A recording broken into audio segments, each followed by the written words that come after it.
ايه ده؟ هو انت كنت اللي متعمده ان انت ترمي الاوساخ والزباله في الارض علشان يبقى الفيديو بالمنظر ده؟ انت اكيد انسانه مش طبيعيه. مستحيل حد عاقل في الدنيا يعمل كده. مستحيل يكون في حد طبيعي يقدر يعمل اللي انت بتعمليه ده. الناس بتنظف بيوتها وانت بتجيبي الباسكت بتاع الزباله وتدلقيه في الارض. انت ايه بالظبط؟ انت مستحيل تكوني زينا كده. انت مستحيل تكوني بشر. كتير منكم قال لي الكلام ده، وكتير منكم قال لي انت اكيد فاتحه مشروع، انت اكيد عامله مشروع اكل بيتي وبتعملي اوردرات، انت اللي بتدلقي الزباله في الارض و وبتفهمين ان هو ده الارض، هو ان هي دي الدنيا عندك عامله كده بالمنظر ده. اتهامات كتير جدا اتوجهت لي بسبب الموضوع ده. قررت في الفيديو ده احط النقط على الحروف واقول لكم بمنتهى الامانه وبمنتهى الصراحه كل حاجه. احنا خلاص مش مجرد متابعين ودي قناه، لا انتوا خلاص بقيتوا اكتر من كنتوا اخواتي. وجودكم في حياتي ليه معنى كبير قوي. المنظر اللي انتوا شايفينه ده لما جبت الجردل بتاع الزباله اعزكم الله ودلقته على الارض بالمنظر ده ورحت موزعه الحاجات يعني اللي فيه، انا عارفه ان هو منظر صعب ومنظر غير حضاري وما ينفعش اصلا حد يعمل حاجه زي كده. مفيش حد عاقل في الدنيا عنده مخ كده يقدر يعمل حاجه زي كده. بس انتوا في كتير منكم اتهمني وقال ان انا بعمل كده، فقررت في الفيديو ده لا احط النقط على الحروف بقى ويلا نتكلم بمنتهى الصراحه ومنتهى الوضوح ان شاء الله. نوصل نقطه التقاء، يعني نوصل لحل من الاخر. يعني بصوا يا جماعه، مبدئيا كده علشان يعني نبقى صراحه مع بعض، الموقف اللي انتوا شفتوه ده انا اول مره في حياتي اعمل حاجه زي كده. في حياتي ما جبت الباسكت بتاع الزباله ودلقته على الارض، عشان بس نبقى متفقين. فليه انا عملت كده؟ عشان ابين للناس اللي بتتهمني لا انا ما بعملش كده. على فكره انا مش بعمل كده. فلا، هو للاسف الشديد ان هو الحال عندي كده لوحده، مش محتاج ان انا ادلق باسكت الزباله. طيب ايه اللي بيوصل المطبخ للمرحله دي؟ بصي، الصراحه بقى والصدق ان انا فعلا للاسف الشديد لما اجي مثلا اقشر بصله، اقشر بطاطس، اقشر اي حاجه برمي على الارض. على اساس ايه؟ ان انا كده هكنسها. ما انا كده بعد ما اخلص الاكل هكنس وهعمل. واجي بعد ما اخلص الاكل ممكن ما مش ممكن، ده اكيد ما بعملش، ما بقدرش اعمل حاجه، ما بقدرش اسيب حاجه، ما اقدرش اشيل حاجه من مطرحها. فبالتالي الدنيا بتتراكم عليا ويوم ورا يوم ورا يوم، فبيتراكم عليا فاصبح منظر المطبخ بالمنظر اللي انتوا شايفينه ده. عرفتوا ايه السبب وعرفتوا ايه السر؟ انا بكلمكم بمنتهى الوضوح اللي في الدنيا. اللي هيصدقني يصدقني واللي مش هيصدقني براحتكم يا جماعه، براحتكم. بس انا مش مجبره ان انا كنت اوريكم حاجه زي كده في اول الفيديو، بس انا بس حبيت اثبت للناس اللي بتتهمني وخلاص ومش عارفين حاجه ان لا، لان انتوا فارقين معايا. مش مثلا اقول لا خليهم يقولوا اللي يقولوا، اضرب بكلامكم عرض الحائط، يعني اللي يتكلم. لا، انا انتوا تهموني زي ما انا كده فارقه في حياتكم، زي ما انا بهمكم، زي ما انا انتوا مشغولين بيا. انا عارفه ان في ناس كتير جدا منكم مشغولين بيا. حتى لما انت خلاص قفلتي الفيديو، خلاص الفيديو بتاعي خلص، انت قاعده بتفكري فيا وبتفكري في حالي. هو ليه كده؟ هو ليه الست دي كده؟ ليه مطبخها بالمنظر ده؟ ليه بيتها بالمنظر ده؟ عارفه كويس جدا ان انتوا في ناس كتير منكم بتفكر فيا. فما ينفعش ان انا يعني اهمل حاجه زي كده. ما ينفعش ان انا اطنش حاجه زي كده. لا يعني ابقى انا اصلا يعني ما عنديش دم لما يكون في ناس بتحبني كده ومشغوله عليا وهيتجننوا كده، وان البيت ينصلح حاله وان الدنيا تروق وتحلى، وانا ابقى مطنشاهم او مش حطاهم في دماغي. ما ينفعش طبعا. كل مره وكل فيديو بقول لكم ان شاء الله هنعمل وهنسوي وهنعمل وهنسوي، وللاسف ما بوصلش الحل، ما بوصلش الحاجه. الفيديو بيبدا بعمل شويه حاجات كده بسيطه، خلاص هوب الفيديو خلص، خلاص انا قعدت بقى، خلاص انا كده عملت اللي عليا وتعبت، خلاص ظهري وجعني، تعبت، مش قادره اقوم اقف، مش قادره اعمل حاجه، مش قادره لحد ما الدنيا بتبوظ وبتتراكم عليا والبيت، يعني مش عايزه اقول لكم بقى حاجه صعبه. منظر البيت بقى حاجه بجد لا تطاق حرفيا.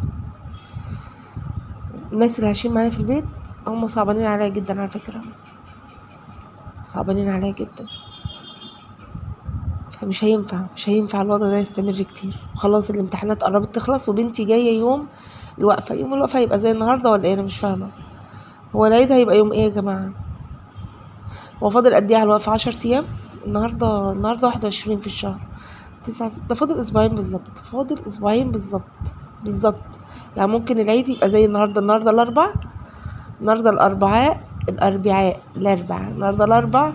21 مايو. ف... ففاضل اسبوعين بالظبط على العيد. ما ينفعش ان انا اسيب بيتي كده، بنتي جايه تقعد اجازه طويله عريضه، عايزه تلاقي البيت نظيف فل. هي جايه من تعب، جايه من سنه طويله عريضه كلها تعب، فعايزه ترتاح ال3 شهور بتوع الاجازه دول. هما 3 شهور. 3 شهور، 6 و7 و8 و9، 4 شهور او 3 شهور ونص. عايزه تقعد ال3 شهور ونص دول في راحه، في هدوء، في مكان نظيف، مكان حلو،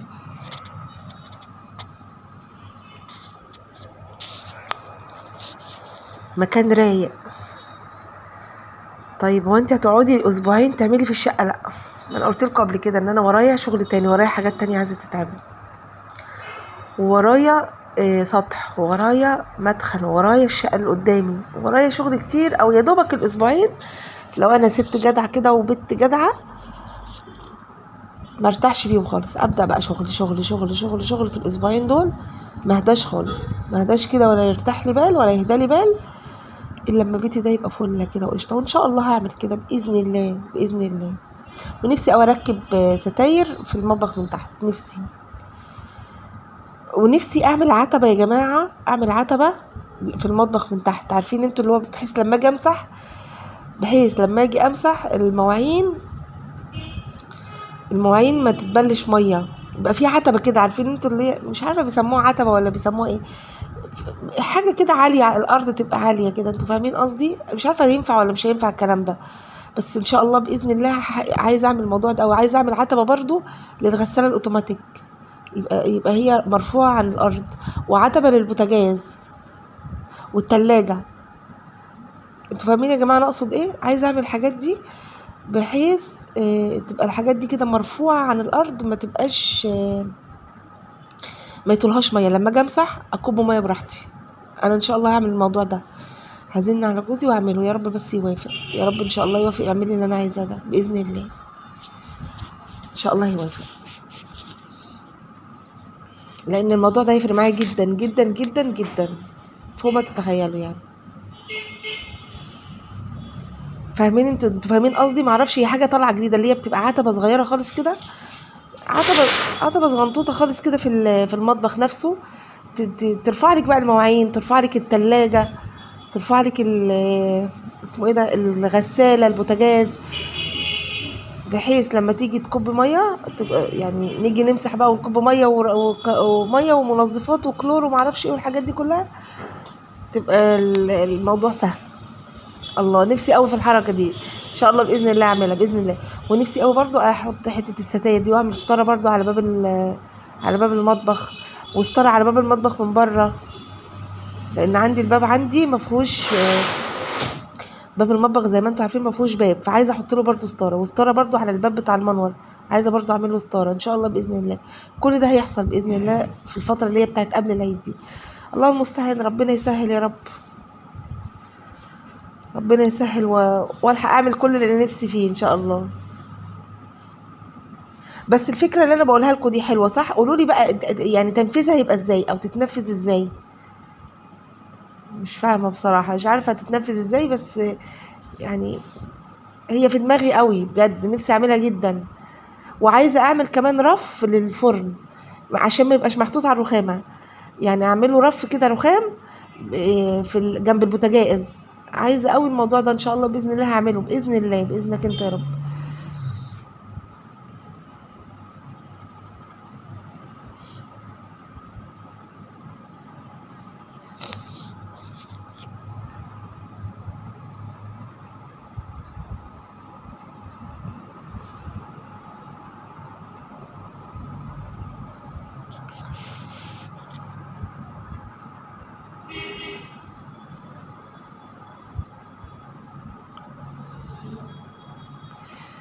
صلوا على النبي يا جماعة. اللهم صل وسلم وبارك على سيدنا محمد أفضل الخلق وعلى آله وصحبه وسلم.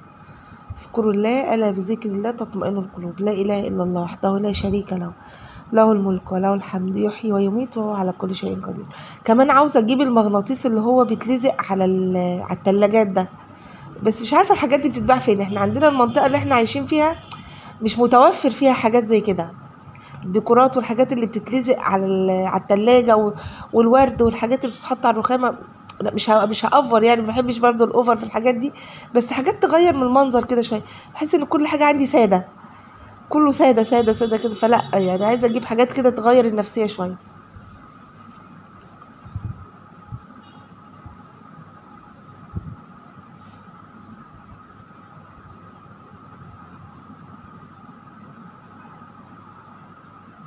لا إله إلا الله محمد رسول الله.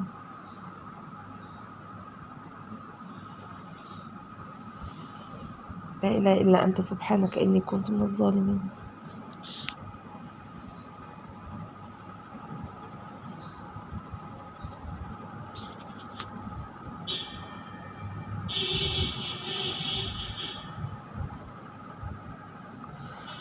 هنا بقى بعد ما لمعت قطعة.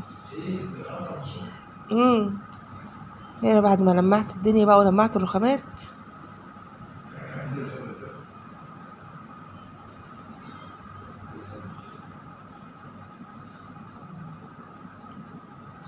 بعد ما لمعت الدنيا ولمعت الرخامات هكنس الأرضية وهمسحها بقى معاكم دلوقتي إن شاء الله بإذن الله. بصوا كمية الحاجات اللي تحت الحوض قد إيه. كل الحاجات دي كانت موجودة بالفعل في المطبخ يعني، بس أنا كنت لماها ورجعت فضيتها تاني.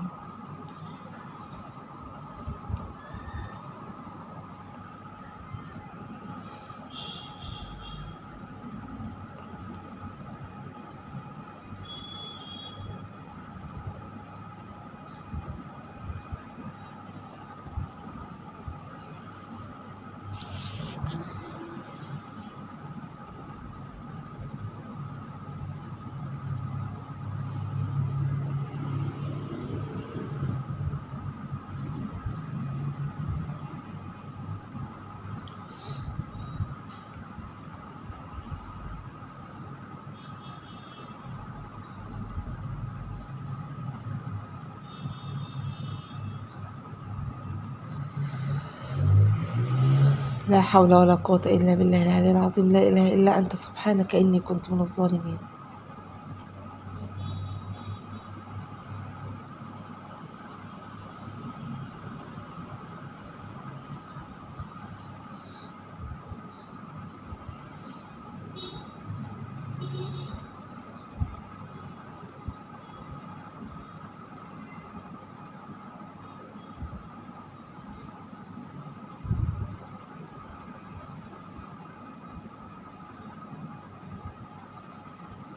لا حول ولا قوة إلا بالله العلي العظيم. استغفرك ربي وأتوب إليك.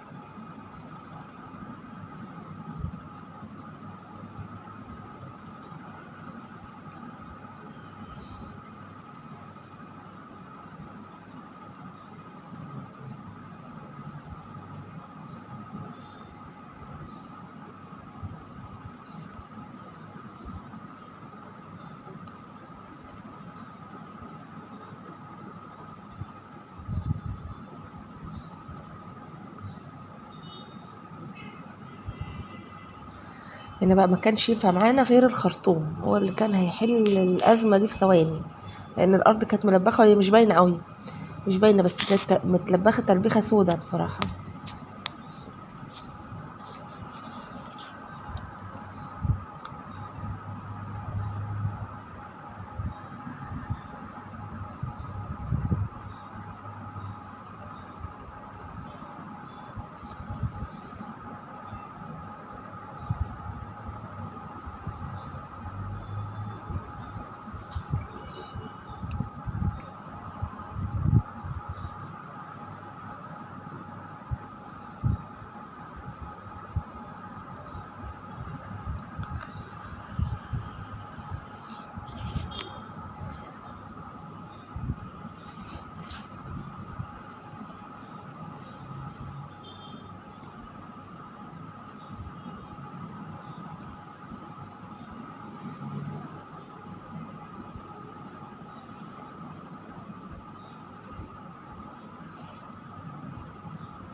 لا حول ولا قوة إلا بالله العلي العظيم. لا إله إلا أنت سبحانك إني كنت من الظالمين.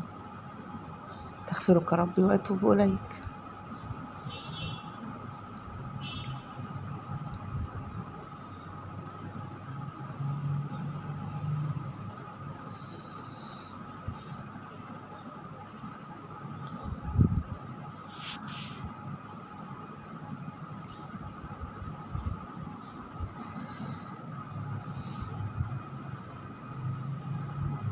هنا بقى لازم يعني احط كلور على الارض، لازم كلور ومسحوق كده ومش باين قوي، مش مرغي قوي، لان الارض اصلا زفت فمش محوق فيها حاجه.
لا اله الا الله محمد رسول الله. لا اله الا انت سبحانك اني كنت من الظالمين. الله، راحه نفسيه، راحه نفسيه.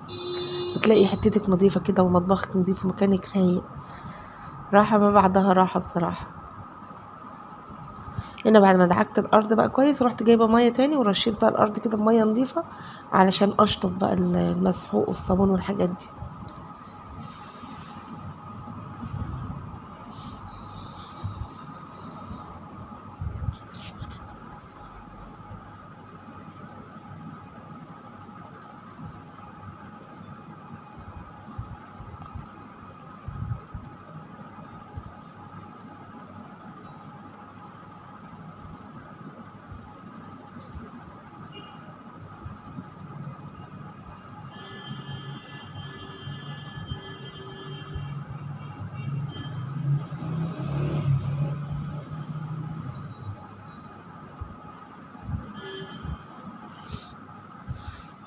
الله، شايفين الارض نضفت ازاي والدنيا نضيفه وحلوه ازاي.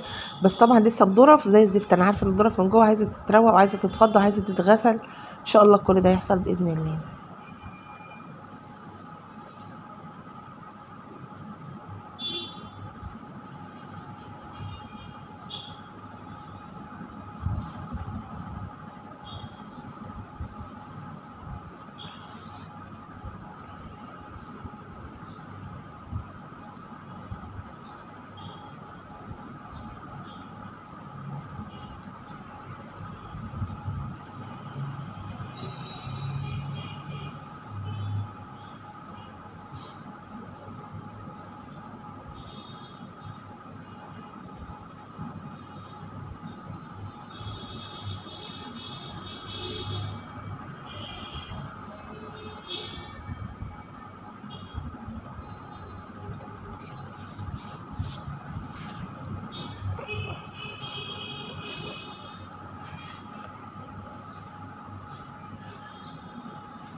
رشه بقى من مبيد الدبان عشان الدبان كان معشش في المطبخ بصراحه، كان واخد راحته يعني. بس كده خلاص، كده الفيديو بتاعنا خلص.